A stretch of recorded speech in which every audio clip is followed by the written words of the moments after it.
Bom dia a todos, bom dia. Num dia chuvoso, de domingo de manhã, privilégio estar aqui essa manhã. E eu vou querer mudar só um pouquinho o protocolo. Eu vou confessar que eu não sou tão fã de púlpitos, por dois motivos. Quando eu era criança, era uma criança um pouco agitada, eu quebrei um púlpito da minha igreja. Então, desde então, eu tenho uma certa ressalva com púlpitos, com medo de quebrar de novo. Então, geralmente, e quando eu vi o pequenininho, eu falei, vou ficar só com o pequenininho de novo, que eu me sinto mais à vontade. Então, eu vou ficar só com esse aqui hoje, agora, nessa manhã. Tenho um pouco de medo de mexer demais os braços, acabar batendo e derrubar de novo. Que foi basicamente isso que eu fiz quando era criança. Então, uma coisa importante, obrigado, Diane. Para as crianças, está tendo a musicalização infantil e o coro. Então, se seu filho participa, as crianças, algumas já subiram, já está tendo neste momento. Então, se você quiser já levar o seu filho lá, está acontecendo normalmente a musicalização para as crianças de 4 a 8, se não me engano, e o coro infantil para as crianças de 2 a 4 anos. Tudo bem? Irmãos, durante esse mês, foi muito falado sobre a questão dessa paixão por vidas. Foi a temática do nosso retiro de líderes. A gente falou várias vezes durante a semana de oração por essa paixão que move a gente. E a gente está terminando o mês, agora de junho. Terminando esse mês que nosso foco como igreja foi muitas vezes falar sobre aquilo que nós podemos e devemos fazer para alcançar vidas e como agir, do que fazer. Semana passada falou muito sobre dons, nossos talentos. Mas hoje eu quero voltar à base. Hoje eu quero voltar para a gente revisar, recapitular, trazer de novo à mente, à memória, a base de tudo que nos move. Porque não adianta eu pensar lá na frente, não adianta eu ter todo o conhecimento do que fazer, até como dons, se a minha base, se aquilo que eu creio não está sólido, não está firme, não está bem alinhado. Então hoje eu vou pedir para os irmãos já deixarem aberto em Gálatas 1. Pessoal de cima, se for abrir o texto, está na versão da NVT. Eu vou usar hoje uma versão diferente, porque é importante para trazer algumas ideias. E a nossa base de fé, aquilo que cremos, é famosamente conhecido como o Evangelho, as boas novas. Só que é importante entender que essa ideia de evangelho, hoje, se torna muito claro quando a gente fala do evangelho, a gente sempre pensa no cristianismo. Quando se fala de evangelho, a gente sempre pensa nas bases da fé cristã, naquilo que Cristo trouxe. É o evangelho. Você é evangélico. A própria denominação que é dada à nossa fé já tem o nome de evangélico, que vem desse termo. A questão é que evangelho, por si só, não quer dizer diretamente ser cristão. Não quer dizer por si só, diretamente, falar que eu creio naquilo que Cristo é.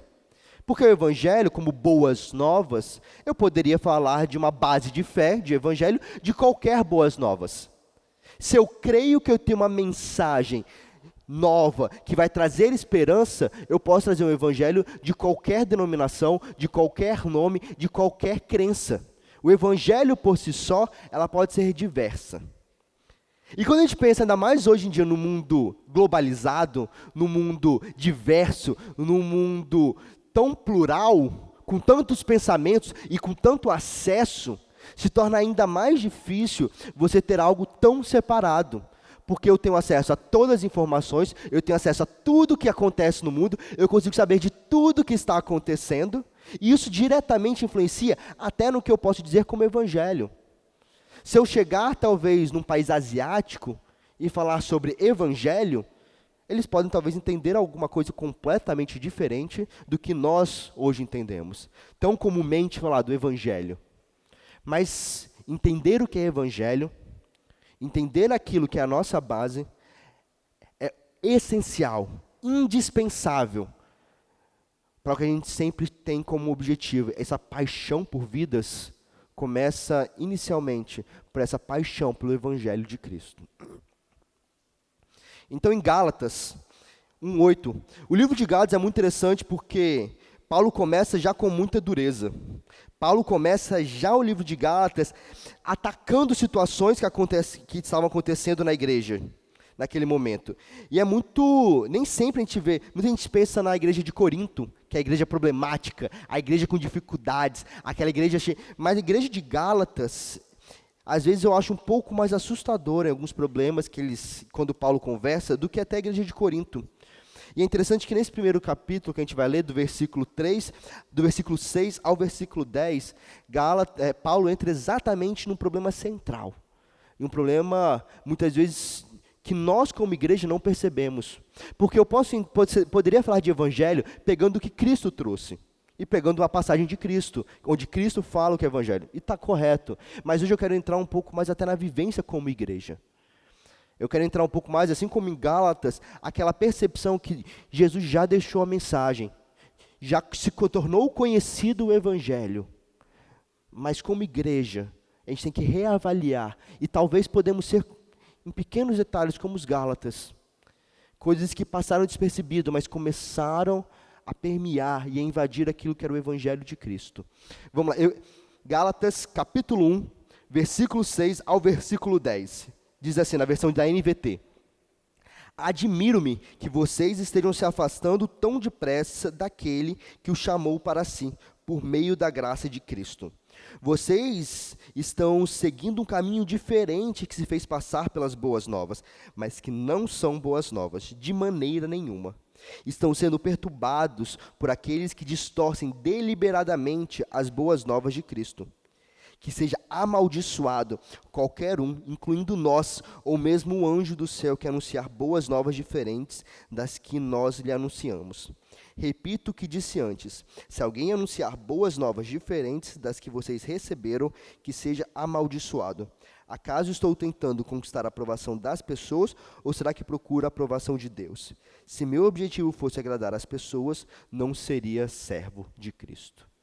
Paulo começa a carta aos Gálatas, Paulo começa essa carta diretamente atacando. Fala assim, olha irmãos, há pouco tempo atrás eu estive com vocês.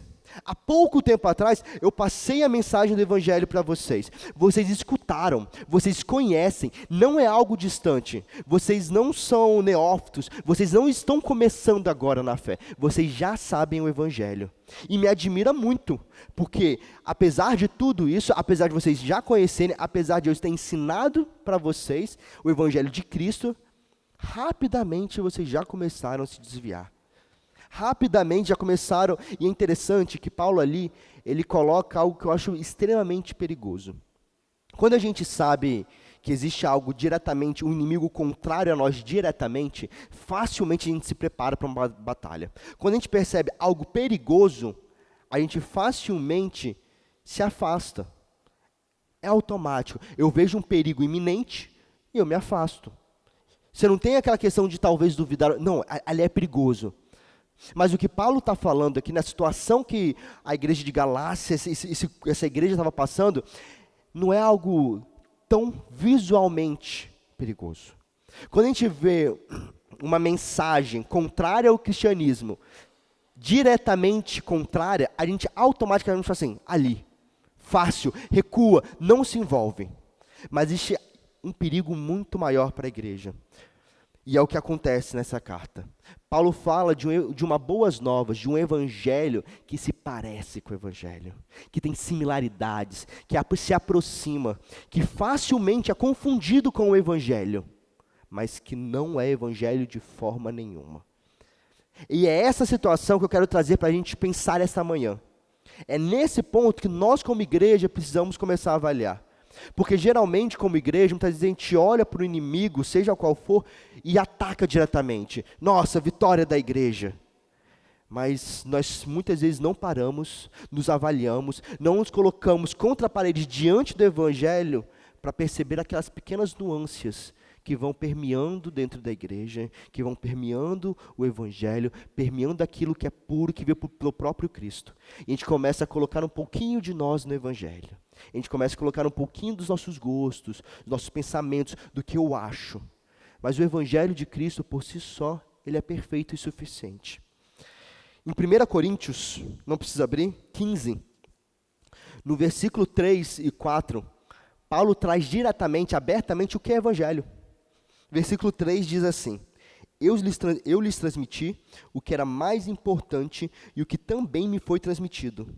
Cristo morreu por nossos pecados, como dizem as Escrituras. Ele foi sepultado e ressuscitou no terceiro dia, como dizem as Escrituras. Simples. Em 2 versículos, Paulo trouxe tudo que é evangelho.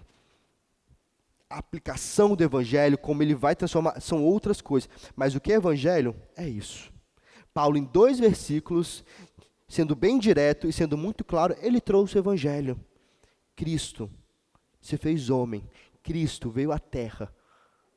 Viveu a vida perfeita. E ainda assim pagou o preço em nosso lugar. Foi morto. Foi sepultado.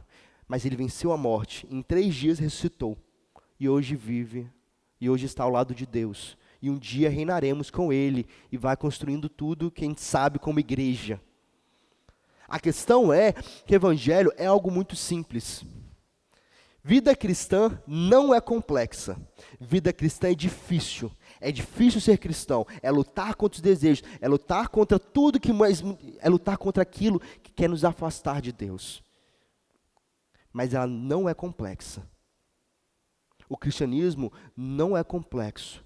Não são dogmas e pensamentos e filosofias. O cristianismo, a base dele é Cristo.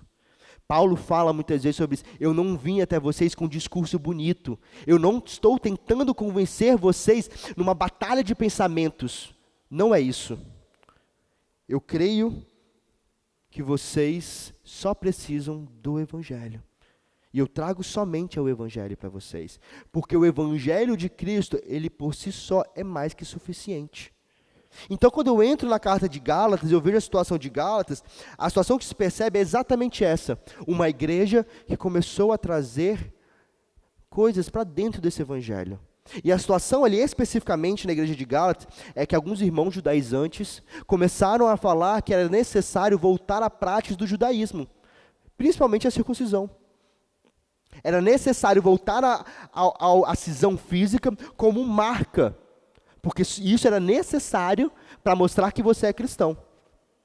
Então começou a ter até uma separação. Eu sou mais cristão, eu sou melhor no evangelho, eu vivencio, eu tenho o evangelho mais puro, porque eu sigo agora a prática dos judeus. Voltei a seguir a prática dos judeus. E que Paulo está falando assim, não, irmãos, por que vocês estão voltando a isso? O evangelho é sobre Cristo. As práticas dos judeus eram uma sombra do que viria a ser o evangelho perfeito em Cristo Jesus. As práticas dos judeus apontavam para Cristo.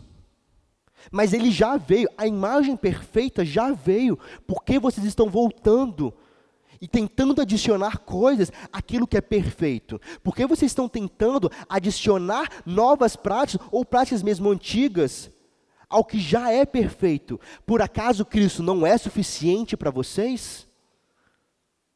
Então Paulo começa a ter esse embate com uma igreja que conhecia o evangelho. E é interessante pensar nisso, porque a gente hoje em dia não tem mais a questão do judaísmo nessas práticas da circuncisão. Mas será que nós como igreja, será que individualmente muitas vezes não começamos a adicionar os nossos gostos, as nossas filosofias, o meu eu, o que eu acho, naquilo que por si só já é mais que suficiente, que é o evangelho de Cristo? Será que nós, muitas vezes, não começamos a trazer para dentro desse evangelho e compartilhar um evangelho que é muito mais do que eu gosto, do que eu acho, do que simplesmente me dobrar ao que Cristo ensina? É mais fácil, muitas vezes, eu levar aos outros aquilo que eu quero, do que eu crer que o evangelho de Cristo por si só é suficiente. Porque quando eu levo o que eu acho, quando eu levo o que eu gosto, eu coloco sobre a pessoa aquilo que me facilita ser aquilo que eu gosto. Eu olho para a pessoa, a imagem e a minha semelhança. Mas quando eu levo simplesmente o evangelho de Cristo, eu vou ter que lidar com o outro, crendo que quem vai fazer a obra é Jesus e não eu. O evangelho de Cristo não precisa de uma mãozinha nossa. O evangelho de Cristo não necessita do nosso empurrãozinho. O evangelho de Cristo por si só é suficiente. E é essa situação que Paulo começa a enxergar naquela igreja. É essa situação que nós como igreja temos que estar atentos. E começar a se avaliar pessoalmente. Porque cristianismo, a gente como igreja vive o corpo, mas a salvação é individual. A fé é minha, a fé é sua. Eu não tenho como crer pela fé do outro. Eu creio pela minha própria fé. Que Deus gera em meu coração. Então o evangelho, eu preciso parar constantemente e sempre me colocar diante dele assim, o que em mim tem tentado adicionar coisas, tem tentado tomar o lugar de Deus. Irmãos, isso é muito suave em nós. Nosso coração idólatra, nosso coração egoísta, egocêntrico, tem uma tendência absurda de construir ídolos. E esses ídolos vão permeando exatamente esse evangelho. Eu gosto mais do estilo de música tal. E se a igreja não toca o meu estilo de música, então essa igreja não é cristã de verdade. Não é mais a mensagem que a música toca, é o estilo que eu gosto. Fulano de tal não faz as coisas do jeito que eu gosto. Eu não estou falando de pecados, de práticas. Costumes que não deveriam nem ser avaliados. Mas se não é desse jeito, não é tão cristão. Não é tão evangelho assim. Mas em que momento Deus colocou isso? O evangelho de Cristo por si só é mais que o suficiente. Se não tivesse nenhuma banda, se não tivesse nenhuma estrutura, o evangelho de Cristo seria mais que o suficiente. Sempre me impressiona muito quando falam da nossa igreja, quando o espaço grande, bonito, com luzes. E é algo que a gente tem que prestar muita atenção. Porque muitas pessoas virão para cá porque vem um grande espaço. Porque assistem uma música boa, qualidade, a voz legal, guitarras e bater. Mas se a gente não martelar abertamente, falar assim, nós não somos a PIBJC por causa da estrutura. Se a gente não deixar isso muito claro, assim, estamos aqui por causa do Evangelho de Cristo, as pessoas virão para cá por outros motivos. As pessoas começarão a seguir Cristo por outros motivos. Qual igreja é melhor? A grandona ou a pequenininha? Qual igreja é melhor? A que tem 2.000 membros ou a igreja de 100 membros? Essa é uma pergunta absurda. A pergunta que tem que ser feita é, qual igreja segue o Evangelho de Cristo? Qual igreja prega o Evangelho de Cristo por si só e crê que esse Evangelho é poderoso e suficiente para transformar vidas? Qual Evangelho convida as pessoas a Cristo e não a sua estrutura, e não a sua programação por si só? Eu trabalho com adolescentes, eu trabalho com jovens, juniores, ministérios que fazem muita programação.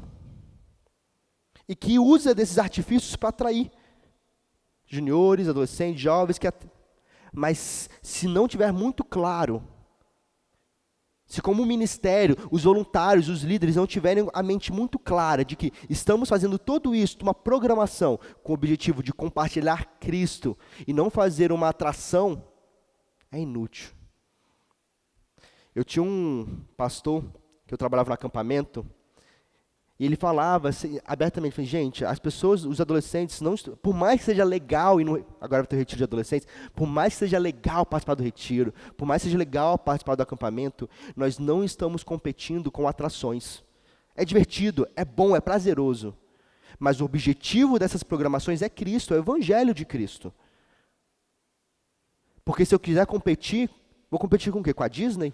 A Disney tem atrações muito mais divertidas que um retiro. Vai para o Hop Hari, tem uma montanha-russa lá. Você quer atração? CVC para você. Você quer um lazer? Faz um cruzeiro. A função da igreja não é entreter. A função da igreja é compartilhar o Evangelho de Cristo. Então, quais são as coisas que nós, muitas vezes, começamos a deixar entrar dentro do nosso Evangelho? Quais são os pequenos detalhes? É muito sutil, e eu quero falar isso várias vezes para a gente começar a perceber. É aquela avaliação minuciosa que precisamos fazer. Os judeus não se desviaram no Antigo Testamento de Deus por uma questão. Nosso coração é idólatra por natureza. E o que Cristo faz em nós é exatamente mudar isso. Entrar em nós e começar a voltar os nossos olhos para Ele. Mas mesmo nós somos salvos, conhecemos o Evangelho, conhecemos a Cristo, continuamos lutando com os nossos pecados. A carne continua buscando forma de substituir Deus. E se a gente não prestar muita atenção nisso, aos poucos, vamos cedendo. Aos poucos, vamos abrindo espaços, vamos adicionando coisas ao Evangelho de Cristo. Ele se parece, ele continua similar, ele continua com um discurso parecido. Mas tem sempre segue a Cristo, mas você precisa fazer a circuncisão. Segue a Cristo, mas a gente começa a trazer coisas que não faziam parte do Evangelho. Deus não está procurando outro legislador. Quem trouxe a lei foi Ele. A nossa função é compartilhar as boas novas. O nosso papel é levar a mensagem. E essa mensagem é interessante, que no próprio texto, no versículo 8 ao versículo 9, parece que ali existe um embate direto, que diz assim: que seja amaldiçoado qualquer um, incluindo nós, ou mesmo um anjo do céu que anunciar boas novas diferentes da que nós lhe anunciamos. Repito o que disse antes: se alguém anunciar boas novas diferentes das que vocês receberam, que seja amaldiçoado, seja considerado anátema, né, algumas versões fala. E geralmente, quando a gente pensa nessa questão, a gente diz, ali o amaldiçoado, o anátema. E a gente começa como igreja até, o espaço dessa pessoa não é estar ensinando a igreja, mas a igreja também tem que prestar uma atenção muito importante. O Evangelho de Cristo fez Cristo se mover em direção aos seus inimigos para salvar. Nós éramos inimigos de Deus. A Bíblia fala isso abertamente em Romanos, que Deus nos amou quando ainda éramos inimigos dele. O Evangelho de Cristo, a paixão por vidas, essa paixão é exatamente por esse anátema, esse amaldiçoado, que seja amaldiçoado. O seu Evangelho é falso, é mentiroso, é enganador. Vem cá comigo que eu vou te ensinar o que é o Evangelho de Cristo e você vai conhecer algo muito melhor. Eu recuso a mensagem. Eu considero a mensagem absurda. Mas eu olho para o perdido e eu falo, vem comigo, que eu vou te mostrar aquilo que realmente salva, que não sou eu, que não tem nada de mim que possa te salvar. O que me salvou foi simplesmente o Evangelho de Cristo Jesus. Ele por si só me transforma e Ele quer te transformar. A paixão por vidas vai acontecer quando eu entender que o Evangelho de Cristo, que me convidou a viver o que eu vivo como cristão, também me chama e me leva a fazer o mesmo pelo outro. A Bíblia fala abertamente que nossa luta não é contra carne e sangue, é contra principados e potestades, é algo espiritual, mas a gente faz do inimigo o outro. Ah lá, o pecador miserável, aquele ali não tem salvação. Quem somos nós para dizer que o outro não tem salvação? Por acaso o Evangelho de Cristo não é suficiente para transformar qualquer vida? Então quem somos nós para dizer que o outro não tem salvação? O seu Evangelho, o meu Evangelho com as minhas coisinhas enfiadas nele, realmente, para o outro não tem salvação. Mas o Evangelho de Cristo, puro e perfeito, o Evangelho de um Deus perfeito que se fez homem, pagou o preço em nosso lugar, é suficiente para salvar o pior dos pecadores. Ele fez isso, Ele faz isso constantemente. O Evangelho de Cristo, por si só, transforma a vida daquele que nós, na nossa superioridade espiritual, nossa superioridade, nossa arrogância santa, olhamos de cima para baixo.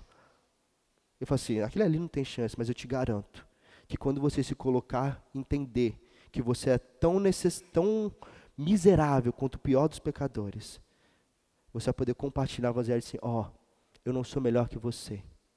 Eu não tenho nada para oferecer que é melhor, mas eu tenho um Deus que me transformou. Eu sou tão faminto quanto você, mas eu encontrei um pão que sacia. Deixa eu compartilhar desse pão com você. Isso é Evangelho. E é isso que tem que nos mover a amar o perdido. É isso que tem que nos mover a servir a igreja. Tem uma razão. E a razão é unicamente e exclusivamente amar a Cristo Jesus. Porque Ele é o motivo de estarmos aqui. Deus não precisa de nós. Deus nos dá a oportunidade de falar do seu amor. Deus nos dá a oportunidade, é privilégio compartilhar da graça de Cristo. Deus não precisa de nós. Então o que a gente precisa começar agora é nos colocar em nosso lugar. Entender que a glória e a honra é somente dele. Olha para o outro, olha para o pecador, olha para o miserável, mas olha com aquele desejo profundo assim, nossa, ele precisa conhecer a Cristo, porque eu estava lá. Eu estava ali, eu era esse pecador, eu era esse perdido, eu era o amaldiçoado com a mensagem diferente. Mas o Evangelho de Cristo me transformou. No final do livro de Gálatas, Paulo, ele até revisa um pouco sobre isso. A partir do versículo 14, em Gálatas 6,14, diz assim: quanto a mim, que eu jamais me glorie em qualquer coisa, a não ser na cruz de nosso Senhor Jesus Cristo. Por causa dessa cruz, meu interesse neste mundo foi crucificado, e o interesse do mundo em mim também morreu. Não importa, versículo 15, não importa se somos circuncidados ou não, o que importa é que fomos transformados em nova criação. Que a paz e a misericórdia de Deus estejam sobre todos os que vivem de acordo com esse princípio e sobre o Israel de Deus. O que importa, versículo 15 de novo, parte B. O que importa é que fomos transformados em nova criação. O que importa não é o que eu sou capaz, o que importa não é o que eu tenho, o que importa não é sobre mim. O que importa é que agora o que Deus fez em mim, tudo que eu tenho de valor não é por minha causa. Tudo que eu tenho de precioso não vem de mim mesmo. Vem de Cristo. E nele eu me glorio. Ao me gloriar, eu falo assim, eu sou um miserável. Eu não tenho nada a oferecer para mudar a sua vida. Mas eu tenho um Deus que mudou a minha. Eu me glorio nele porque ele é a razão de eu ser quem eu sou. Eu me glorio nele.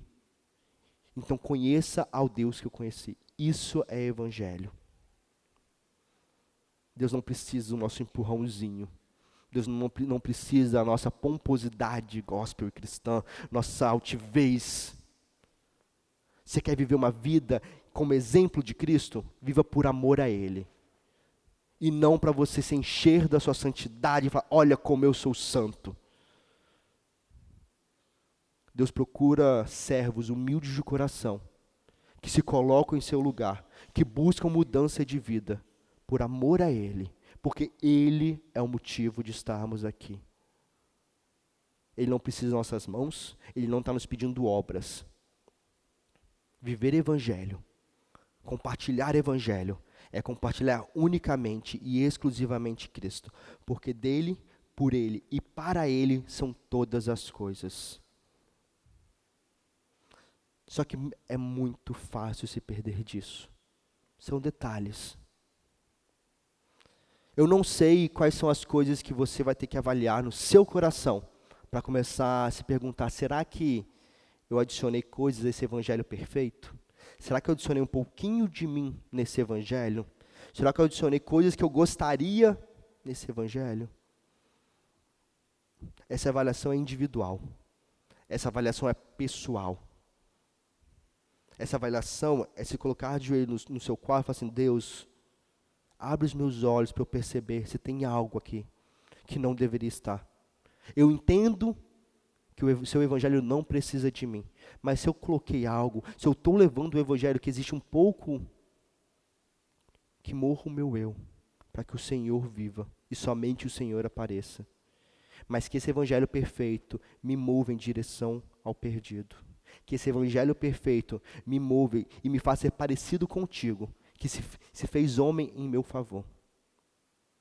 Se você não tem compaixão pelo perdido, se você não olha com desejo assim, nossa, essa pessoa precisa conhecer a Cristo, se isso não mexe com você, me preocupa muito e eu me pergunto muito, que evangelho você tem seguido? Porque se eu quero seguir os passos do meu mestre, e o meu mestre pagou um preço altíssimo para que eu pudesse conhecer a ele, porque nós, como igreja, não estamos pagando um preço altíssimo para que o perdido possa conhecer a ele também? Paixão por vidas começa a eu entender a base da minha fé. E a base da minha fé é Cristo Jesus. E somente Cristo Jesus. Eu quero propor nesse momento um momento de oração. Nesse momento individual, que você possa estar de forma ousada, se colocando contra a parede agora. Se autoavaliando.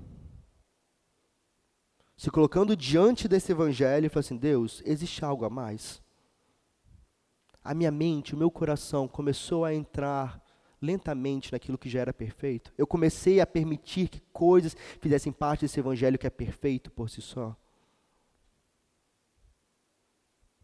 Eu comecei a botar meu coração pecaminoso, começou a adicionar pequenos detalhes nisso e passou despercebido. Ele se parece, mas não é. Então que nesse momento a gente tire um momento para se autoavaliar. Se pergunta sobre isso.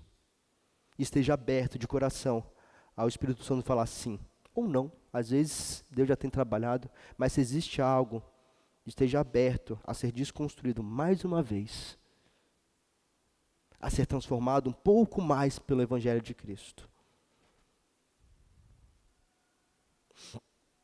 Tirar uns minutinhos para orar.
Deus, muito obrigado, porque o Senhor deu o primeiro passo em direção a nós. O Senhor se fez homem. O Senhor, como diz em Filipenses, abandonou a tua glória. Por amor a inimigo seu, por amor àqueles que desprezaram do Senhor, por amor àqueles que escolheram as coisas do mundo, ao invés de um relacionamento com o Senhor. Mesmo não tendo nada a oferecer, e ainda mais, mesmo tendo mais do que argumentos justos para dizer, para não merecer o que o Senhor mereceu, mesmo tendo argumentos justos para não vir à terra, não pagar o preço, o Senhor ainda assim escolheu fazer isso por amor. O Senhor não precisava, o Senhor não merecia, mas o Senhor escolheu fazer isso em nosso lugar. Viveu uma vida perfeita. Morreu e fez morte de cruz. Se humilhou, carregou o pecado nas suas costas. Foi sepultado, mas venceu a morte e ressuscitou no terceiro dia. Somos gratos porque o Senhor fez todo o processo. E hoje de graça podemos receber essa salvação. Foi pago um alto preço, preço de sangue, preço do sangue do Filho de Deus. Mas foi pago em nosso lugar. E hoje de graça recebemos esse Evangelho. Recebemos a graça que nos purifica, nos perdoa, a misericórdia de Cristo. Obrigado, Deus. Obrigado porque o Senhor é a mensagem perfeita. Obrigado porque o Senhor foi o sacrifício perfeito. Deus, mas diante dessa mensagem, Pai, mesmo transformados, mesmo conhecendo esse Evangelho, quantas vezes começamos a deixar que o nosso coração comece a fazer pequenas mudanças, ajeitadinhas de coisas que nos incomodam. Começamos a permitir que o nosso coração idólatra comece a adicionar um pouco de nós mesmos dentro desse evangelho. E começamos a compartilhar o evangelho com um pouquinho de nós. Mas o Senhor não nos pediu isso. O Senhor não precisa disso. O seu evangelho não necessita da minha mãozinha. Nos perdoa, Pai. Nos perdoa porque ainda até hoje, depois de conhecer, lutamos e deixamos que o nosso coração muitas vezes faça do jeitinho dele. Nos purifica, Pai. Nos purifica em Tua graça, em Teu amor. Nos santifique por amor a Ti. Que a nossa vivência cristã não seja para impressionar os outros. Que a nossa vivência cristã não seja para homens. Que nosso desejo de mudança, nosso desejo de santificação seja por amor a Cristo. E que a mensagem do evangelho que a gente compartilhe seja o evangelho de Cristo que transforma vidas. Nos leva, Pai, a compartilhar o Teu amor e a Tua graça somente. Nos faz amar mais a Cristo Jesus, para que possamos ser mais parecidos com Ele. E assim como Cristo, por amor, escolheu abrir mão de si mesmo, para que um pecador, um perdido, pudesse conhecê-lo, que nós, como cristãos, que nós, como evangélicos, que a gente possa abrir mão de nós mesmos, para que o Teu evangelho seja pregado. Que a gente morra, mas para que a Tua palavra dure para sempre.